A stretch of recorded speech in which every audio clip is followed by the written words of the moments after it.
日本に住む韓国人って幸せなんですかね？韓国ネットでこういう声があるんです。日本生活は正直きつかった。退屈だった。観光で満足しとけて。って思いますよね。韓国の掲示板で見つけたものがあります。日本に住んだら幸せなのという投稿。実際に日本に住んでいる韓国人13人がガチで答えているスレッド。これめちゃくちゃ面白かったです。1年住んだ人から20年住んだ人まで本音を語っていたからです。今日はそれを一つ一つ僕の経験も交えながら全部解説していきます。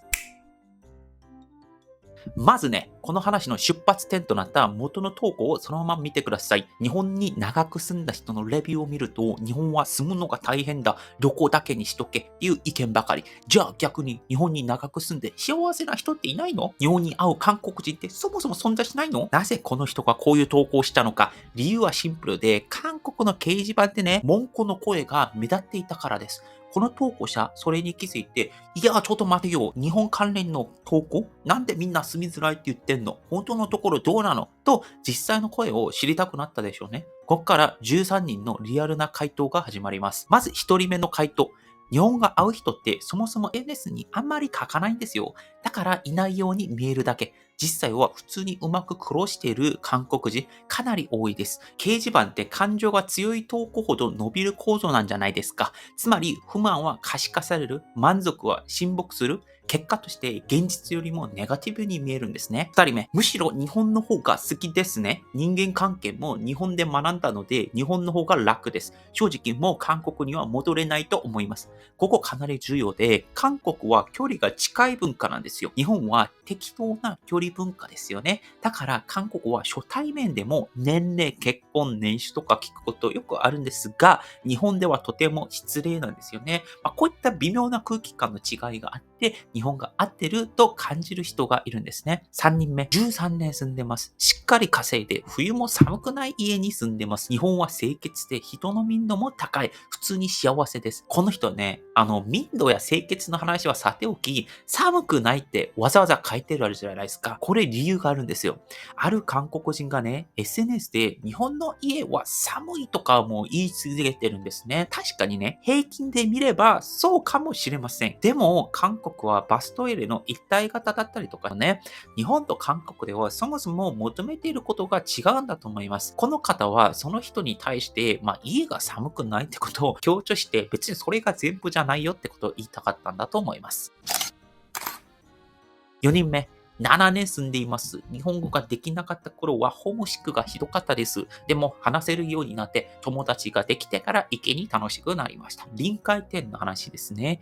だって言葉ができない外国人としては孤立してるし不幸になるんですが、言葉できるようになると日本人と仲良くなれて深い関係まで行って幸せを感じるんですね。だから同じ日本で韓国人として来ていても言語一つで体験が真逆になることがあると思うんです。5人目、20年間住みました。普通に幸せな庶民ですよ。わざわざ幸せって書く必要ないんですよね。日常のポストをしているだけでしょう。忙しい人ほど SNS しないですし、韓国人で日本生活が不幸であれと願っている人がいるようです。不幸の話の方ばっかりバズってるしね。ここで構造が完全に見えます。日本でもそうですが、不満を言ってるだったり、ネガティブな感情を一気にぶつけると、それが強い感情として受け入れて拡散しやすくなるじゃないですか。逆にね、満足してるとか、日常の幸せはこれだっていうことになると、なんかその人だけにとどまって拡散しないんですよね。ツイッターとか見てても、誰かの炎上とか、誰がなんか不利したみたいな話がどんどん上がってるじゃないですか。6人目、日本辛いって言う人がネットで大げさに騒ぐから幸せな人が見えないだけ。情報の偏りですね。僕 YouTube やってても同じで、ネガティブ系の方がバズりやすいんですね。だからアルゴリズム的になんか辛い、無理とか帰りたいとか、この人嫌だみたいなところが増幅されるんですけども、この絵が例えば日本の生活の YouTube ってなると、なんか日本生活大変だなみたいなことが拡散しやすいから、それでネガティブな感情がある人もいますね。7年目、11年住みました。事情があって帰国しましたが、かなり満足して暮らしてました。交通の便利さ、親切な人、平和な日常、良心的な社会、地方旅行の気持ちよさ、人との適当な距離感、商品の選択肢の広さ、もちろん合わなかったこともありました。でもね、そもそもどれぐらいその社会に慣れているかによって受ける印象も違ってくるでしょう。重要な話がありますね。どれだけその社会に溶け込んでいるかによって変わるという話ですね。だからね、自分が適応できていないだけなのに、その社会が悪いみたいな話をしてる韓国の方、残念ながら一部見てしまうんです。合わなかっただけであって、だからといってこの国がおかしい、日本人たちがおかしいっていうのは変じゃないですかって8人目はですね、長く住んでるけど、日本の方がいい、正しいルールを守る人という前提。自由にやりたいなら、韓国の方が楽って書いてあります。これも本質ですね。日本は、日本の皆さんで守るルール、風習がきっちりあると思うんです。例えばね、電車やバスでは電話しない、入学式とか卒業式では、スーツを着るという、無言の風習がありますね。逆に韓国は、柔軟に対応しましょうとか、スピードを重視して、ちょっと外れてもいいから、80点でガンガンガンガンやればいいみたいな考え方があるから、自分が合ってる国っていうのが違いますよね。自分が合ってる国に行くべきなんだというふうに僕は思います。9人目、日本住んで幸せな人はいるでしょう。わら。ただ自慢しないだけ。これシンプルですが重要ですね。だって皆さんも満たされている状態ってわざわざ書かないんですよね。僕幸せなんですって言う方が変なんだと思います。10人目、私も日本の方が楽です。日本人の夫がこう言いました。亡くなったら韓国の方に戻っていいよって。でも私はそう言われても行きません。子供たちもここにいますし、家族もここにいるんですよ。日本の方が気楽に暮らせられるんですよ。周りが干渉してこないからって書いてあります。韓国ではですね、オージーラップという言葉がありまして、干渉する、それを干渉しすぎるってこともあります。例えばね、結婚はいつするの？子供はいつ持つの？なんでそれ選んだの？なんでこの会社行かないの？みたいな話あるんですね。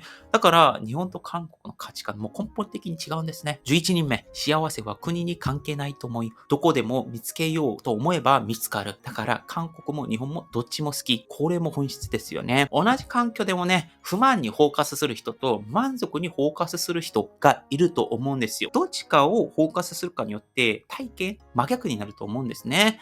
だってね、韓国の話じゃなくて、アメリカ、イタリア、中国、アフリカ、もイギリス、それぞれの国で幸せに生きてる人って山ほどいるじゃないですか。だから、その考え方が大事なんだと思うんですね。12人目、自分の性格には日本が合ってる。でも、典型的な韓国的性格の人は、日本が窮屈に感じるかも。あと、定着する人は、大体ここで家族を作る人。逆に一人だと寂しくて帰る人が多い。これもありますね。日本社会に合ってるとか、ルール守ることが好きとか、もしくは家族を持てるようになったっていう方を見てると、もう定住している確率っていうところは、だんだん上がっていくと思うんですね。実際に僕もこれらの条件揃ってる人々は、もうほぼ日本に住んでるっていう状況ですね。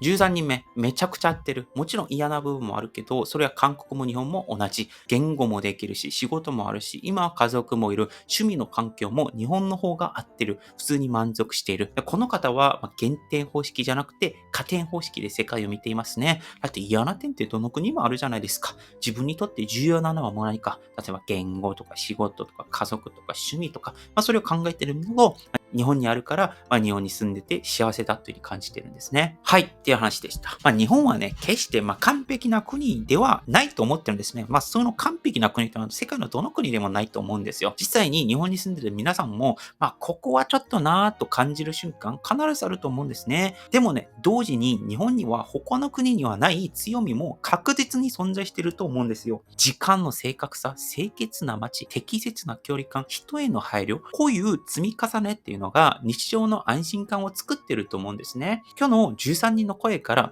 僕に見えてきたのは、この国は完璧だぜっていうよりかは、自分が大切にしているものはこれで、こういった環境では僕が一番幸せに暮らせると思ってるんだっていうような方々が僕は多いように感じると思いました。だから逆を言うとね、日本の皆さんも、日本社会の価値、そして考え方、風習、文化、ということを大切にしてきたと思いますし、この方々もそれを尊重している方々だと思うんですよね。だからこの当たり前の価値をこれから守り、さらに良くしていく。それが日本にとって重要なことなのかもしれません。僕もそう思っていますし、日本文化をリスペクトして、日本がより強い国になるように、日本がより良い国になるように、少しでも貢献できればと思っております。もちろんね、韓国も良い国になってほしいですよ。両方とも良い国になってほしいです。よかったら他の動画もぜひ見てください。以上、パクンでした。アニョン。